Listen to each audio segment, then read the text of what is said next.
Hey, how's it going, guys? Welcome to an updated best graphics cards for the money video. I uploaded one last month. It's been about a month since I did the last video, so here we go, another update to this series. Let's get right into this with the first graphics card. First GPU I put in my list is the XFX R7 260X for $100 after a mail-in rebate. Now, what I really like about this GPU is that it's cheap. Obviously, for $100, you're getting a pretty solid GPU. It's got 1 GB of video buffer, and you're also getting 2 free games out of AMD's silver tier of games from their AMD rewards program that they're doing.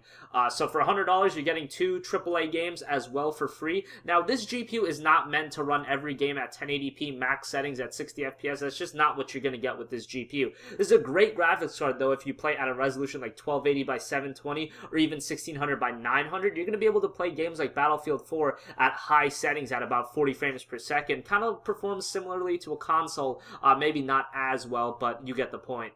And again, you're getting 2 free games with it also, and for $100, you're getting, 2, maybe $20, $30 games. That is value in itself. So I highly recommend this graphics card if you're on a tight budget. This is the kind of GPU I'd use in a, $400, $450 build. This fits in really well.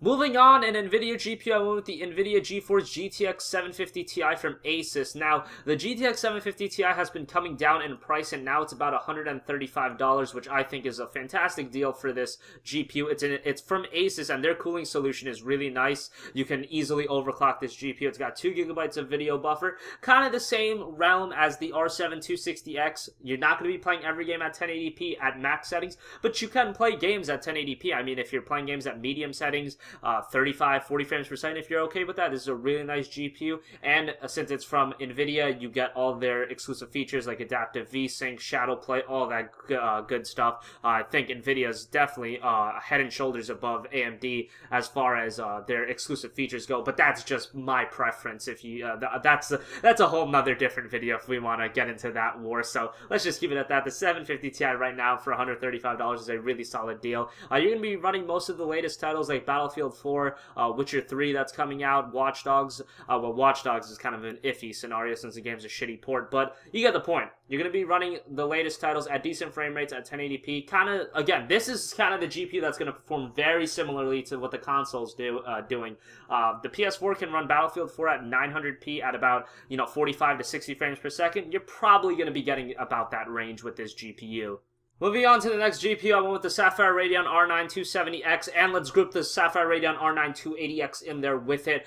They're both fantastic GPUs. The R9 270X is a really good GPU for 1080p gaming, and then the 280X is a phenomenal GPU for 1080p gaming. What I really like about the 280X right now is that the price is coming down real quick on it. It's all the way down to $240, and that's a really solid deal for this GPU.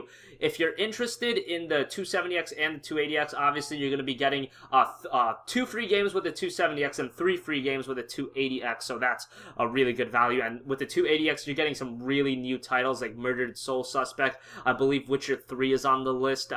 Battlefield 4 is rumored to be adding on the list of AMD to the AMD rewards program. So, a lot of value with these AMD GPUs, and these GPUs are really good. The 270X, I'd recommend picking that up in a $600 to $700 build, and the 280X, in a $800, $900, $1,000 build. This is a really good all-around GPU, in my opinion, the 280X that is. And the 270X, again, it's really good in budget build, but not as low as, $400.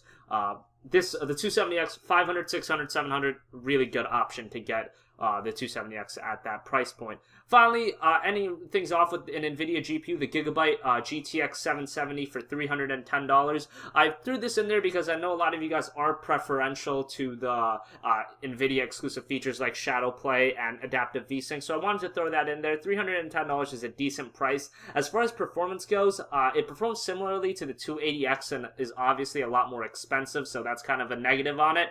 But you are getting a free copy of Borderlands, the pre-sequel. I don't know how you guys feel about that game. I've already ranted enough about that game, but it is what it is. It's a free $60 title, and yeah, this is a pretty good GPU, and the Gigabyte model has a really good cooling solution, so you can easily overclock this bad boy. And as far as performance goes, right out of the box, it's fantastic. I have a GTX 770 myself. I run the EVGA one in my main build, and it runs every game at 1080p. Even if I crank games up to 1440p, they run fairly well. So yeah, thanks for watching this video, guys. Remember to hit that like button, subscribe, and comment down below, and I will talk to you all later. Goodbye.